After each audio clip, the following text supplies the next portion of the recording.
تو آج وقت ہے، وقت پر کافی ہے قطرہ بھی آب خوش ہنگام کا، جل گیا جب کھیت برسا می تو پھر کس کام کا۔ جنہوں نے اپنی زندگی گناہوں میں گزار دی، خواہشات نفس میں گزار دی، آرزوؤں اور تمناؤں میں بسر کر دی، دو دنی چار کے چکر میں پڑے رہے، دولت کے انبار لگ گئے، پھر بھی نفس رجا نہیں ہے، اندر کی خواہشات تشنا کی تشنا ہی رہی، پھر بھی سیرابی نہیں ہوئی، کوزائے چشم حریصاں پر نشد، تا صدف کانے نشد پر در نشد۔ رومی علیہ رحمہ فرماتے ہیں حریص کی آنکھ کا پیالہ نہیں بھرتا، کہا کہ جب تک صدف قانے نہیں ہوتا اس میں موتی نہیں آتے، اور سادی شیرازی بولتے ہیں کہ پیٹ بھر جاتا ہے آنکھ نہیں بھرتی۔ تو ساری زندگی حال من مزید کے نعرے لگاتے رہے، جتنا بھی میسر ہوا پھر آگے بڑھتے رہے، آگے بڑھتے رہے، کسی جگہ پہ بھی فل سٹاپ نہ آیا، اور زندگی یوں گزرتی رہی، بسر ہوتی رہی، اور اپنی زندگی برباد کر دی، حتیٰ زرتم المقابر، یہاں تک کہ قبروں میں جا پہنچے۔ تو آج اپنی آنکھوں کے سامنے موت کا رقص دیکھ رہے ہیں، اور ہم پوری کائنات کے اندر دیکھ رہے ہیں کہ جو وسائل سے مالا مال تھے، جنہوں نے دنیا کو تسخیر کرنے کا دعویٰ کیا تھا، جن کا خیال یہ تھا کہ ہم ہر طرح کے حالات سے نپٹنے کی صلاحیت رکھتے ہیں، ہمارے پاس تمام وسائل میسر ہیں، لیکن آج کس طرح بے بسی کی تصویر نظر آتی ہیں۔ تو انسان کو سمجھنا چاہیے کہ اللہ کی طاقت کتنی ہے۔ ایک تو قیامت کے دن جب لوگ آغوش موت میں ہوں گے، اور بڑے بڑے متکبرین، سرکش، متمردین، بادشاہ، شہنشاہ، کج کلا آغوش موت میں ہوں گے، تو اللہ تعالیٰ فرمائے گا آج کس کی بادشاہی ہے؟ تو کوئی نہیں بول سکے گا۔ اللہ فرمائے گا انا المالک، میں بادشاہ ہوں۔ فرمائے گا این المتکبرون، تکبر کرنے والے کہاں ہیں؟ کچھ سر اٹھانے کے قابل نہیں ہوگا۔ اللہ فرمائے گا میں ہوں متکبر، کبریائی مجھی کو زیبا ہے۔ تو یہ کل جو ماننا ہے تو اچھا نہیں کہ آج ہی مان لیں اور اپنی زندگی کو اس کی راہوں پہ لگا لیں۔ تو یہ مختصر زندگی اللہ کی امانت ہے۔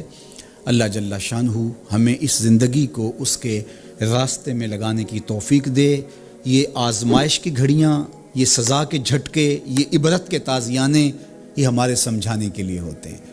حضرت امام غزالی فرماتے ہیں یہ ڈوبتا ہوا سورج روز ہمیں بتاتا ہے کہ میاں زندگی پائیدار نہیں ہے، ایک دن تمہاری زندگی کا سورج بھی ڈوب جانا ہے۔ یہ پھیلی ہوئی قبریں، یہ جوانی سے بڑھاپے کی طرف بڑھتے ہوئے لوگ، یہ اٹھتے ہوئے جنازے، یہ سب کچھ تمہیں بتاتے ہیں، تم سمجھو اور اپنی زندگی کو خیر کی راہوں پر ڈال لو۔ یہ دارالعمل ہے، وہ دارالجزا ہے، پھر دارالجزا میں عمل نہیں ہوگا، پھر پچھتاوا، پھر ڈاڈا پچھتاوا، سخت پچھتاوا، حسرت پہ حسرت، دکھ، اذیت۔ ہائے کوئی چیخ چیخ کے کہتا تھا میں اس کی بات مان لیتا، میرے گھر میں قرآن پڑھا تھا میں کھول کے دیکھ لیتا، میں مصلحین کی بات سن لیتا، میں اٹھتے ہوئے جنازوں سے کچھ سمجھ لیتا۔ تو کل جو پچھتانا ہے تو آج ہی پچھتا لیں، اور اپنی زندگی کو اللہ اور اس کے رسول کی راہوں پہ لے آئیں۔ وہ ایک فقیر تھا، بازار سے گزر رہا تھا، تو لوگوں کو دنیا میں کھوئے ہوئے دیکھا تو دل میں رحم جاگا، تو ان کو سمجھایا کہ یہ سب کچھ دنیا ہی نہیں ہے، اس دنیا کے بعد بھی کوئی جہاں ہے، تم نے کسی کے حضور پیش ہونا ہے، اور اپنے اعمال کی جواب دہی تمہارے کندھوں پہ ہے۔ تو آؤ اپنی آخرت کو یاد کرو اور اپنے رب سے تعلق جوڑ لو۔ لوگوں نے کہا جا بابا کام کر، تجھے کیا پتہ کہ دنیا کی لذتیں کیا ہیں اور ہم کس کام کاج میں لگے ہیں، جا اپنا کام کر۔ وہ شخص دل برداشتہ ہو گیا، وہاں کھڑا ہو کے آنسو بہانے لگا۔ کوئی شخص گزرتا ہوا رک کے کہنے لگا کہ کسی نے تجھے تنگ کیا ہے، کسی نے تیرے اوپر کوئی زیادتی کی ہے، تم کیوں رو رہے؟ اس نے کہا کسی نے کوئی زیادتی نہیں کی، بس ان کے رویے نے رلا دیا۔ کہا کیا ہوا؟ کہا گزر رہا تھا، ان کو دنیا میں کھوئے ہوئے دیکھا، دل میں خیال جاگا کہ ان بندوں کی اور رب کی صلح نہ کروا دوں۔ تو کہا پھر کیا بنا؟ کہا وہ تو مان گیا تھا، یہی نہیں مانے۔